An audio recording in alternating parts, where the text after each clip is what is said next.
In the gloom of an ancient forest, Dante Alighieri found himself lost, ensnared by the shadows of his own doubts.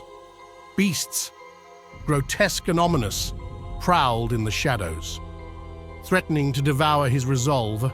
But just when despair was about to consume him, a figure emerged from the darkness, the spirit of Virgil, the most virtuous of Roman poets. Virgil's presence sparked a glimmer of hope as he revealed himself as Dante's guide through the harrowing journey that awaited. The pair ventured deeper into the shadows, arriving at the gaping maw of hell, a wide entrance devoid of doors or barriers. A foreboding inscription, stark against the abyss, warned all who entered to abandon hope. As they descended, the landscape transformed into a vast, funnel-shaped crater, a result of Lucifer's cataclysmic fall from grace. Dante and Virgil navigated through the 9 circles, each one a realm of torment more intricate and dreadful than the last. In Limbo, the first circle, the unbaptized souls and virtuous pagans, including Homer and Caesar, dwelled in a somber existence marked by the absence of suffering. Yet, they yearned for the enlightenment of the Creator and the vision of God, forever denied to them.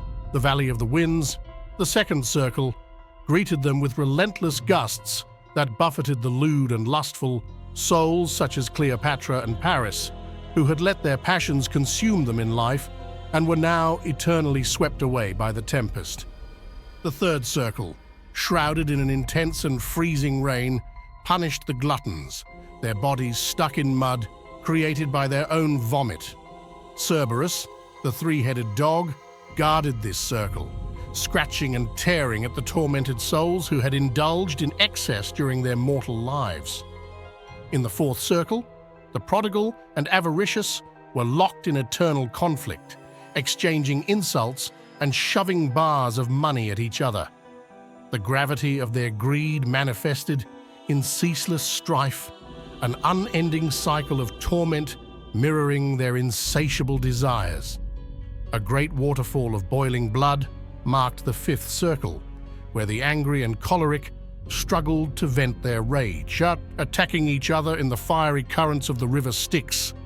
The relentless violence left the spiteful ones submerged at the bottom, their screams unheard, only bubbles reaching the surface. The sixth circle is reserved for the heretics, those who held beliefs contrary to the teachings of the Church and rejected fundamental doctrines.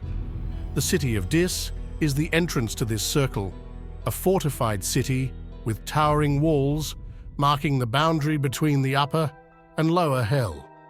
This is guarded by the fallen angels, reinforcing the separation between the sins of incontinence and those of violence and fraud. Inside the sixth circle, the heretics are punished for their defiance against religious orthodoxy.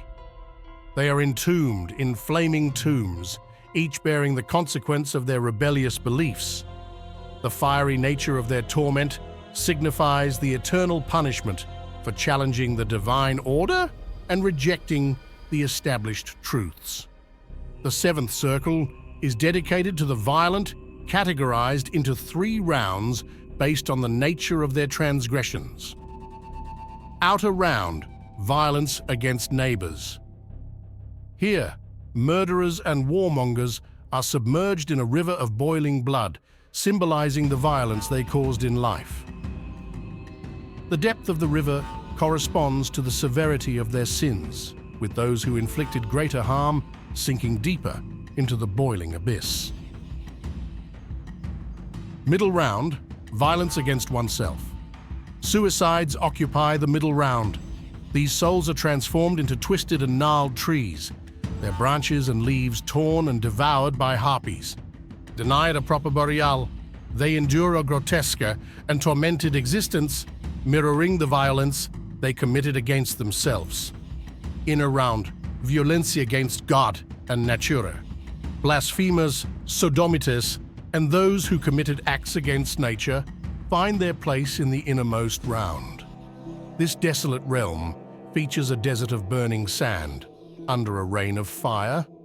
The blasphemers lie in the scorching sand, the sodomites run endlessly, and the usurers sit atop the burning ground. Each group endures punishments corresponding to their specific sins against the divine order.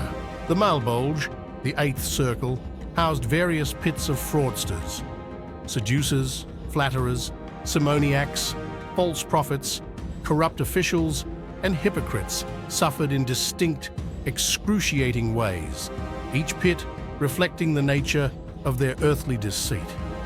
Finally, the ninth circle, Lake Cocytus, unfolded before them. A frozen lake. Its frigid depths held the traitors, their heads and torsos emerging from the ice. Among them, Lucifer, the ultimate betrayer, devoured Judas, Brutus, and Cassius in a macabre tableau of eternal punishment. Dante and Virgil, standing at the nadir of damnation, discovered the elusive entrance to purgatory. The journey from darkness to potential redemption awaited, leaving behind the echoing cries of the forsaken in the 9 circles of hell.